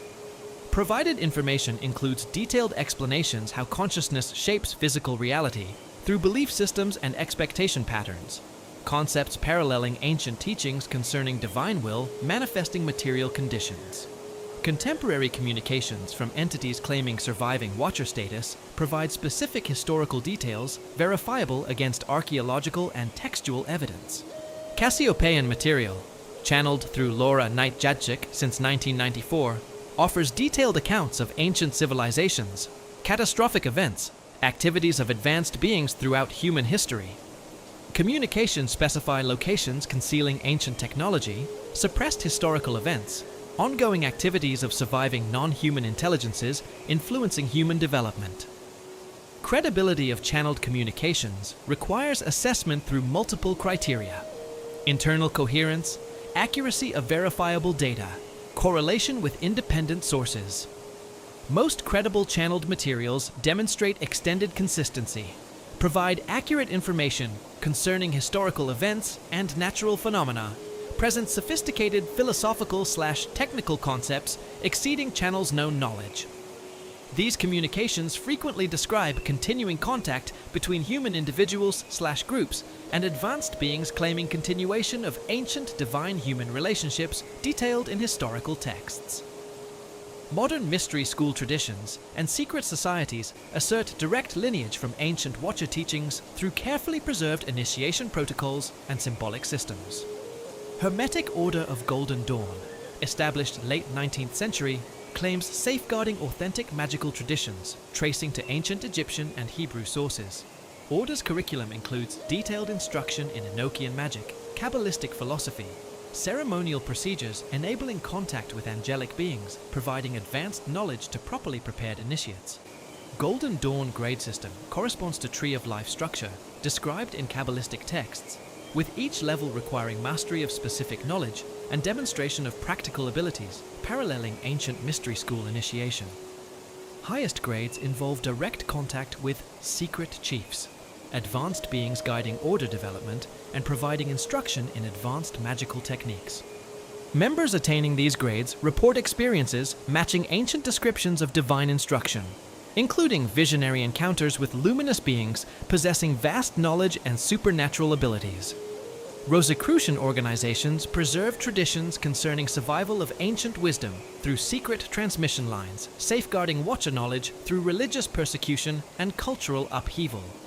Rosicrucian manifestos of early 17th century describe hidden brotherhood of advanced individuals possessing knowledge of natural sciences, healing arts, spiritual development techniques deriving from pre-flood sources. Contemporary Rosicrucian groups claim maintaining these traditions through structured study programs, enabling members developing psychic abilities and technical knowledge associated with divine inheritance. Symbols and rituals employed show remarkable consistency with ancient mystery traditions and contain encoded information suggesting preservation of authentic knowledge systems.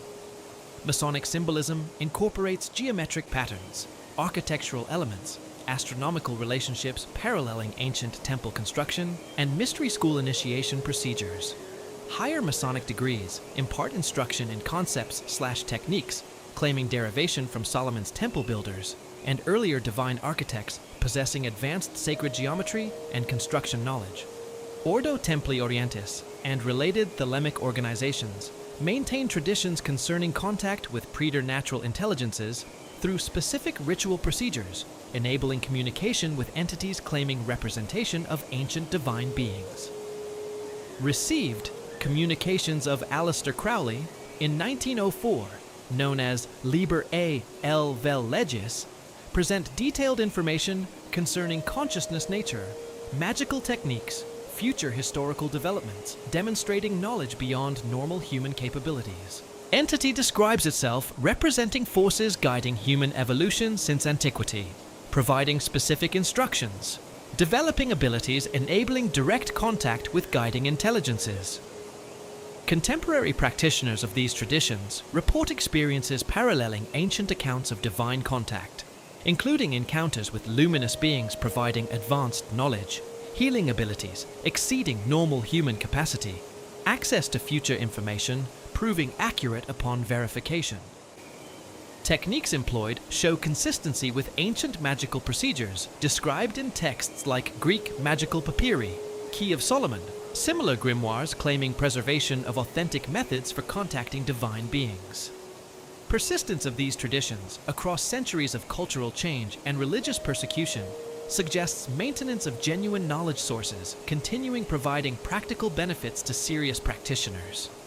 Technical precision of information transmitted through these channels, combined with demonstrable abilities developed by advanced practitioners, indicates these organizations preserve authentic methods accessing knowledge and capabilities. Ancient texts attribute to Watchers and their human disciples. Convergence of ancient prophecies across diverse cultures presents compelling argument that Watcher concealment was never intended as permanent exile. Examination of eschatological texts reveals sophisticated predictive frameworks describing return of divine beings during specific cosmic cycles, with remarkable consistency in timing, conditions, consequences across traditions separated by vast distances and centuries. Book of Enoch provides most detailed prophetic structure, describing how bound watchers released during final days, when the earth shall be wholly rent asunder, and all that is upon the earth shall perish, and there shall be a judgment upon all men. Enochian prophecy specifies return occurring during period of unprecedented human technological achievement, when men shall fly through the air like birds and swim beneath the waters like fish. Description incomprehensible to ancient audiences precisely matches contemporary capabilities, including aviation, submarine navigation, space exploration. Text continues describing global communication systems where words of one man shall be heard instantly across all the earth.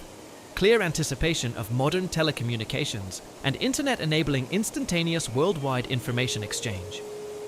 More specifically, Book of Enoch characterizes period preceding Watcher's return by multiplication of knowledge beyond measure and development of weapons capable destroying entire nations instantly. Text specifies humanity possessing power of the sun itself and splitting very foundations of matter. Descriptions precisely matching nuclear technology and atomic weaponry. Prophecy indicates these technological milestones serve signals to bound watchers that humanity reached sufficient development warranting return and final judgment.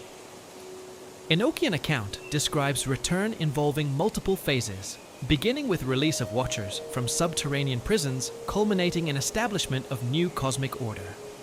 Text specifies Azazel emerging first, bringing knowledge of metallurgy and warfare, enabling rapid technological advancement among followers.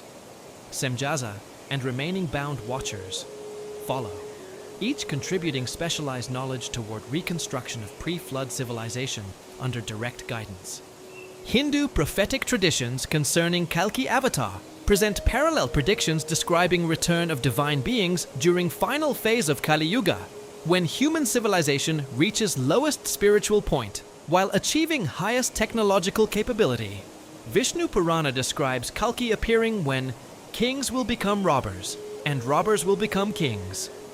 Condition many interpreters see reflected in current global governance where legitimate authorities engage systematic exploitation while criminal organizations exercise quasi-governmental authority. Kalki prophecy specifies Avatar appearing, riding white horse, wielding blazing sword, accompanied by divine armies, cleansing earth of corruption, establishing new golden age. Bhagavata Purana provides additional detail, describing Kalki possessing supernatural abilities, including instant travel across vast distances, telepathic communication with followers, manipulation of natural forces, achieving objectives. These capabilities parallel ancient Watcher descriptions, suggesting Kalki avatar may represent return of same divine beings ruling humanity during antediluvian period. Timing of Kalki's appearance correlates astronomical calculations, placing Kali Yuga end approximately 428,000 years after beginning, traditionally dated to 3102 BCE. Alternative calculations based on equinoctial precession suggest Kali Yuga's darkest phase occurs during 2,160-year cycle when vernal equinox point transits specific constellations. Astronomical framework places current period within transition between Pisces and Aquarius ages, time when multiple traditions predict return of divine teachers, establishing new spiritual dispensations. Mahabharata's portrayal of Kurukshetra, war as preview of final battle, includes technical details concerning advanced weapons and aerial vehicles, suggesting returning divine beings possess technology far exceeding current human capability. Text describes Vimanas engaging aerial combat, using weapons producing effects resembling nuclear explosions, electromagnetic pulses, directed energy beams. These descriptions provide framework understanding how returning Watchers might deploy preserved technology, establishing dominance over modern human civilization. Hopi prophecies concerning Blue Star Kachina present another sophisticated predictive structure describing return of star people during global crisis and transformation period. Prophecy explains Blue Star appearing in heavens, signaling purification beginning, followed by emergence of beings separating those maintaining spiritual purity from those corrupted by material pursuits. Blue Star Kachina prophecy specifies returning beings possess advanced technology appearing magical to ordinary humans, yet representing application of natural laws forgotten by earthbound civilization. Hopi account describes purification involving 3 great earth shakings, third shaking so severe altering planet's rotational axis, causing massive geographic changes. Prophecy indicates star people use advanced technology, protecting those maintaining harmony with natural law, while allowing destruction of technological civilization disconnected from spiritual principles. Selective preservation parallels Enochian accounts of righteous protected during final judgment while wicked destroyed. Timing indicators in Hopi prophecy include specific technological/social developments serving countdown markers for blue star appearance, including roads and sky, houses moving without being pulled, speaking across great distances. Prophecy describes more advanced signs, including weapons destroying entire cities, creation of artificial beings serving humanity. Fulfillment of these predictions suggests blue star appearance imminent, according Hopi prophetic timeline. Concept of cyclical time, underlying these prophetic traditions, provides theoretical framework. Understanding how Watchers return fits larger cosmic patterns of manifestation and withdrawal. Mayan long count calendar represents perhaps most sophisticated ancient system tracking vast temporal cycles, with 13 Becton cycle ending December 21st, 2012, marking not world end, but completion of one cosmic age beginning another. Precision of Mayan astronomical calculations demonstrates access observational data spanning thousands years, suggesting calendar system preserves knowledge concerning cosmic cycles affecting relationship between earthbound celestial civilizations. Mayan account of hero twins, descent into Xibalba. Eventual victory over underworld lords provides mythological framework paralleling Enochian descriptions. Watchers binding eventual release. Twins' resurrection ascension, becoming celestial bodies suggests bound divine beings eventually return active participation, cosmic governance. Timing this return correlates specific astronomical configurations. Mayan calendar tracks mathematical precision, including equinoctial precession, Venus cycle, Pleiades movements. Dresden Codex contains detailed astronomical tables tracking Venus movements extended periods, calculations extending far future, suggesting ongoing monitoring, celestial cycles triggering specific events.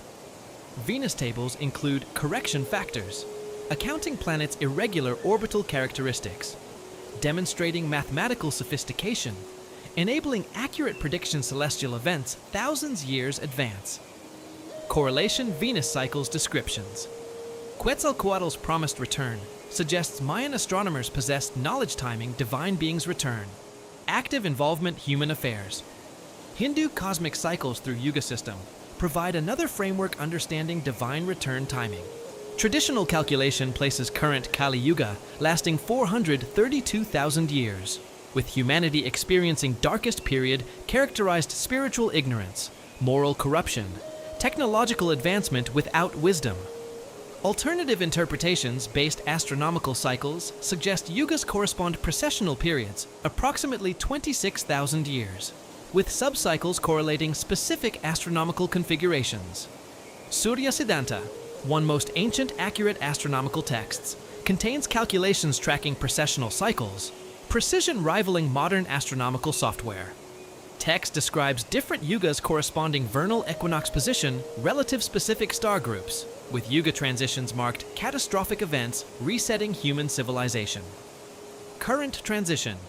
Kali Yuga Satya Yuga corresponds movement, vernal equinox Pisces Aquarius, astronomical event occurring approximately every 2,160 years, marking period's fundamental change, human consciousness social organization. Egyptian Sothic cycles provide additional evidence, ancient awareness, long-term astronomical patterns, correlating periods, divine intervention, human affairs. Sothic cycle tracks, helical rising Sirius, relative Egyptian civil calendar, complete cycle lasting 1,460 years. Egyptian texts describe return subdet original position marking periods, renewal return divine order earthly affairs. Precision Egyptian Sothic calculations demonstrates continuous astronomical observation spanning thousands years, suggesting Egyptian priests maintained awareness cosmic cycles triggering specific historical events. Correlation Sothic cycles periods. Egyptian cultural renaissance indicates ancient astronomers understood relationship celestial mechanics terrestrial events. Beginning new Sothic cycles coincides periods technological advancement, artistic achievement, spiritual renewal, suggesting periodic intervention, advanced beings timing activities according specific astronomical configurations. Most recent Sothic cycle began 139 CE, completed 1599 CE, with current period representing beginning new cycle, possibly correlating increased activity surviving Watcher lineages. Modern technological advancement serves primary indicator, ancient prophecies identified preceding return divine beings. Exponential growth, human knowledge capability past century exceeds cumulative advancement previous 10,000 years, suggesting humanity entered prophetic period. Ancient texts describe immediately preceding divine intervention.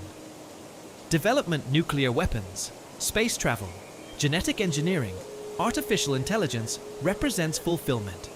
Specific prophetic markers, ancient texts associated time gods return. Emergence global communication networks, enabling instantaneous worldwide information sharing, fulfills prophetic descriptions. Humanity developing godlike capabilities, omniscient awareness, instantaneous communication.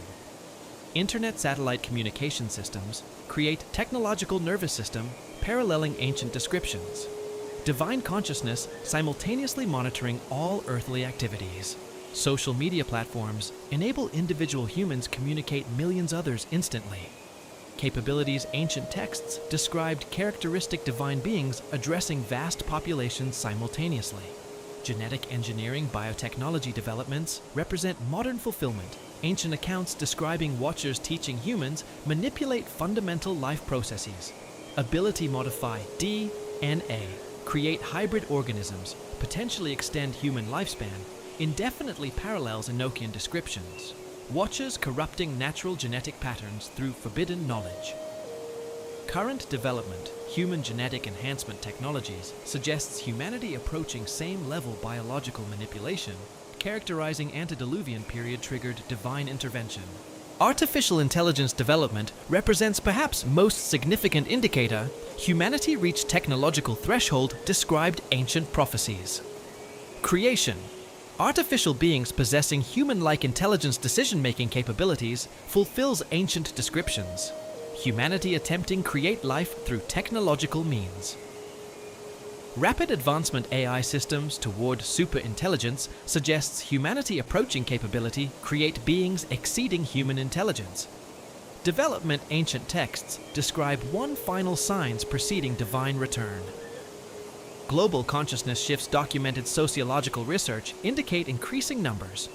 Humans reporting direct contact non-human intelligences, mystical experiences, psychic abilities, suggesting activation dormant capabilities linked ancient bloodlines. New Age movement, while often dismissed cultural phenomenon, represents largest spiritual awakening recorded history, possibly indicating preparation contact returning divine beings. Consistency reported experiences across cultures. Individuals suggest genuine activation, latent human capabilities, rather purely psychological phenomena. Increasing frequency UFO encounters. Official government acknowledgement unidentified aerial phenomena indicates non-human intelligences becoming more active interactions human civilization. Technological capabilities demonstrated these craft exceed known human aerospace technology centuries, suggest advanced beings preparing more direct involvement human affairs. Timing increased. UFO activity correlates prophetic indicators found ancient texts, suggests concealed watchers beginning emerge hidden refuges. Earth changes, including climate disruption, seismic activity, magnetic field fluctuations, fulfill prophetic descriptions. Environmental upheaval preceding return divine beings. Ancient texts consistently describe period immediately before divine intervention characterized unprecedented natural disasters, unusual weather patterns, geological instability. Current acceleration environmental change exceeds natural variation patterns, possibly indicating Earth responding cosmic forces associated transition cosmic ages. Implications humanity. If watchers indeed returning present extraordinary opportunities, potentially catastrophic consequences, depending intentions. Returning entities, humanity's response reappearance. Ancient texts provide conflicting accounts whether return results, human elevation, divine status, subjugation, humanity renewed divine rule. Enochian tradition suggests returning watchers establish judgment humanity, separating those maintained spiritual purity, those corrupted material pursuits. Positive evolutionary possibilities include access, advanced technology solving current global crises, environmental degradation, resource scarcity, disease. Returning watchers presumably retain knowledge energy systems, medical techniques, environmental management rapidly transforming human civilization. Potential genetic enhancement, extending human lifespan, increasing intelligence, activating dormant psychic abilities represents fulfillment. Ancient promises humanity's divine destiny. However, ancient warnings concerning consequences, Watcher return suggest reappearance may result subjugation humanity new form. Divine tyranny. Enochian account describes returning watchers establishing rulers, human populations, those resisting authority facing destruction. Technological superiority returning beings render resistance futile, potentially resulting global theocracy under non-human rule. Genetic implications. Watcher return include possibility renewed interbreeding divine beings humans, potentially creating new hybrid race replacing current human populations. Ancient accounts suggest Watchers view humanity genetic resource, creating hybrid offspring, combining human adaptability divine capabilities. Current development genetic engineering technology may facilitate process-enabling sophisticated manipulation, human DNA, creating viable hybrids. Spiritual implications. Watcher return include potential humanity achieving direct contact, higher dimensional reality, access cosmic knowledge, transforming human consciousness. However, transformation may come cost human autonomy free will, returning divine beings establishing direct control, human mental spiritual development. Ultimate outcome may depend humanity's collective response returning watchers, whether current spiritual preparation enables successful integration, divine consciousness results subjugation superior beings. As we stand what appears threshold prophetic fulfillment, evidence suggests ancient Watchers never truly departed, but maintained presence through hidden refuges, bloodline inheritance, dimensional concealment, awaiting cosmic conditions, enabling return direct involvement, human affairs. Convergence technological advancement, spiritual awakening, environmental crisis creates precise conditions. Ancient prophecies identified, triggering re-emergence. Whether return represents humanity's graduation, cosmic citizenship resumption, divine rule over subjugated species, ultimately depends collective wisdom, navigating unprecedented transition. Choices made coming decades determine whether humanity joins cosmic community equals serves subjects renewed divine hierarchy, making perhaps most crucial period human history since Great Flood first drove Watchers' concealment.